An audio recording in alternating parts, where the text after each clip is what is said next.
Nah, jadi kita fokuskan untuk menggunakan autolysis debridement. Jadi kita menggunakan obat-obat atau topikal yang bisa meluruhkan atau bisa melisiskan pada bagian jaringan matinya.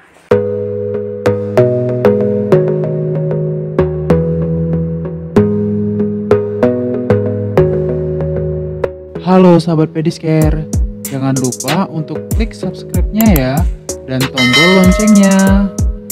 Oke? Oke, Assalamualaikum warahmatullahi wabarakatuh. Selamat siang. Kembali lagi di channel YouTube Pedicare Malang. Perkenalkan, saya Diah. Jadi di sini kita akan membahas mengenai bagaimana sih tata cara merawat luka diabetes. Oke, nanti luka diabetes akan saya tampilkan di sini ya. Nanti teman-teman bisa melihat semuanya. Oke, yang pertama kita bisa lihat dulu ya. Jadi luka ini awalnya itu hanya kecil. Lukanya mungkin hanya segini ya, sebesar uang koin. Namun ternyata makin lama lukanya ini semakin membesar. Karena apa?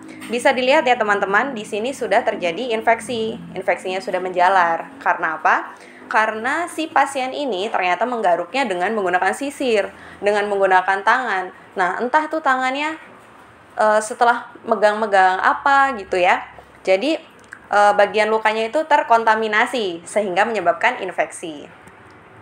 Oke, setelah beberapa lama ternyata lukanya semakin membesar. Nah, ketika lukanya membesar, pasien ini semakin panik ya tentunya.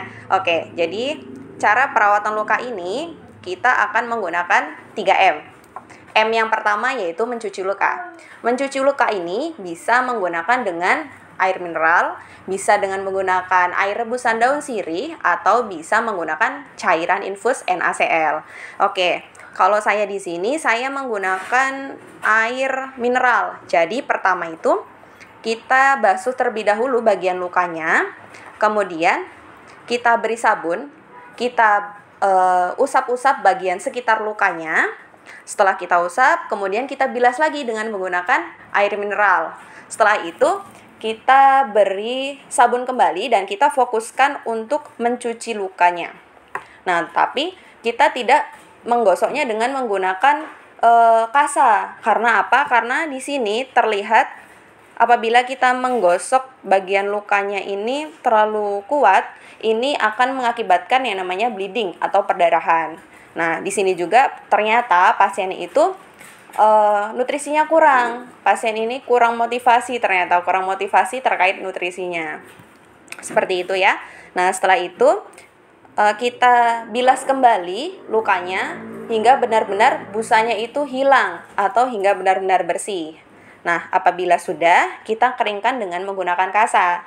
Apabila sudah, setelah itu M yang kedua yaitu teknik untuk mengangkat jaringan matinya. Nah, untuk mengangkat jaringan mati di sini saya menggunakan mechanical debridement, namun tidak terlalu ya, karena posisinya pasien ini terlalu sering bleeding karena kurang nutrisi tadi ya.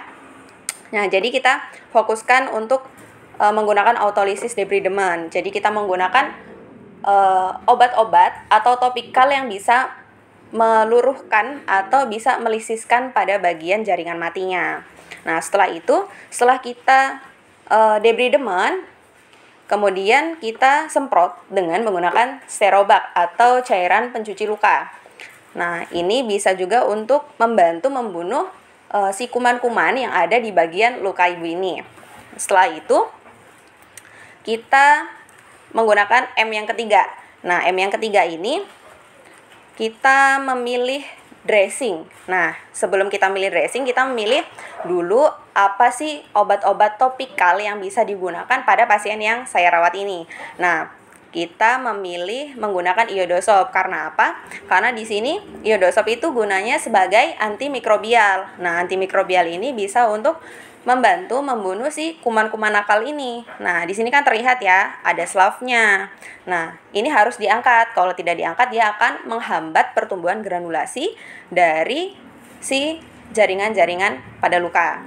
Nah, setelah kita gunakan iodosorb, Kemudian kita gunakan metcofazin. Nah, metcofazin ini buat apa sih? Nah, metcofazin ini bisa untuk membantu menumbuhkan jaringan. Karena di sini terlihat sudah ada jaringan-jaringan yang bagus atau jaringan granulasi yang tumbuh. Nah, tapi untuk metcofazin ini kita interpigmented di bagian alginat. Nah, kenapa kita gunakan alginat?